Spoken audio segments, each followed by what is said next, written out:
तर राजेश अग्रवाल हे राज्याचे नवे मुख्य सचिव असणार आहेत। राजेश अग्रवाल हे 30 नोव्हेंबरला पदभार स्वीकारणार असल्याची माहिती मिळते।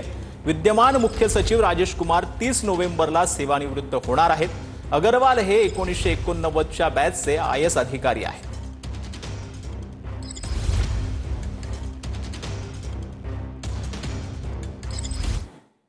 तर कोल्हापूर शहरातील छत्रपती प्रमिला राजे रुग्णालयाबाबत रुग्ण आणि त्यांच्या नातेवाईकांच्या गेल्या काही दिवसांपासून तक्रारी वाढल्यात। CPR मधील डॉक्टर तसंच प्रशासकांकडून अपेक्षित प्रतिसाद मिळत नसल्याचा तक्रारी वाढत होत्या। यावर आरोग्य मंत्री प्रकाश आंबेडकरांनी डॉक्टरांसह अधिकाऱ्यांना चांगलं झारेवर धरलंय। काम चुकारपणा करणाऱ्या संबंधितांवर कारवाई करण्याचा इशारा प्रकाश आंबेडकरांनी दिलेला आहे।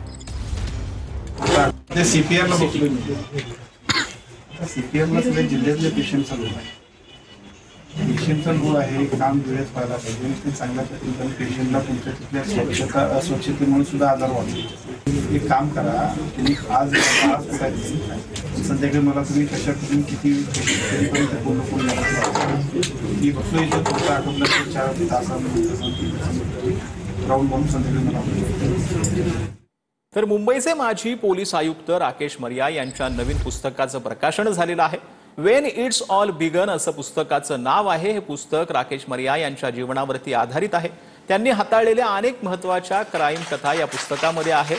अभिनेते नाना पाटेकर, अजय देवगन, दिग्दर्शक महेश भट, दिग्दर्शक रोहित शेट्टी, बोनी कपूर, नाना पाटेकर देखील या कार्यक्रमाला उपस्थित होते।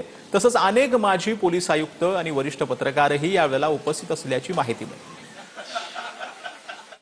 This book took me 38 years of research, and as Nana said, I wasted government time by jotting diaries.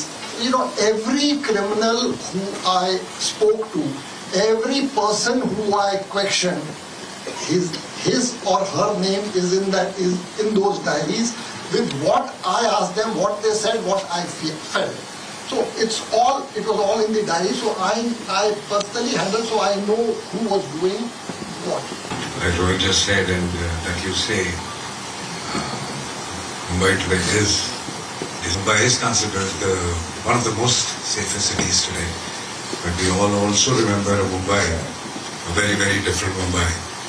And those years of fear and the bomb blasts, the extortions, the thanks to officers like you and all of you all here, that today we feel so safe and Mumbai is transformed. बहुत बड़ा contribution है आपका police खाते में। 26/11 में मैंने आपका role भी अदा किया था। मैं एक सवाल आपको पूछना चाहता हूँ, ये लिखने से पहले जब आप पुलिस फोर्स में थे, वहाँ जॉट डाउन करते थे, लिखते थे उस वक्त कुछ डायरी थी, तो मतलब आप गवर्नमेंट के वक्त का गलत इस्तेमाल करते हैं। तर पुण्यात MPSCच्या विद्यार्थ्याची आत्महत्या पाहायला मिळते। गळफास लावून आत्महत्या केल्याची माहिती आहे। बुलढाण्यातील सागर पवारनं नैराश्यातून टोकाचं पाऊल उचललेलं होतं। विश्रामबाग पोलीस स्टेशनमध्ये गुन्हा जो आहे तो दाखल करण्यात आला। जो व्याप असतो त्या व्यापाच्या नैराश्यामध्ये गुंतली जातात। असाच बुलढाण्याहून आलेला सागर पवार हा स्पर्धा परीक्षेच्या या स्पर्धेमध्ये यश न मिळाल्यामुळे नैराश्याने ग्रासला आणि आपण जे सध्या खोलीमध्ये आहोत याच खोलीमध्ये आज सकाळी त्याने गळफास घेऊन आयुष्याचा शेवट केला।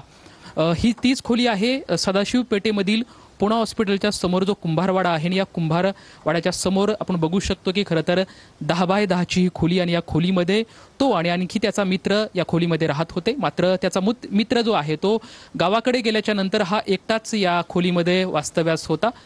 नैराश्य आल्याच्या नंतर आज सकाळी त्यांनी गळफास घेऊन स्वतःचं आयुष्य संपवलं। पोलीस या सर्व गोष्टीचा अधिक तपास घेत आहेत। या तपासातून काय निष्पन्न होतंय, काय समोर येतंय हेही पाहणं तितकंच महत्त्वाचं असेल। कॅमेरामॅन अभिजित पिसेसोबत लक्ष्मण जाधव, TV9 मराठी, पुणे।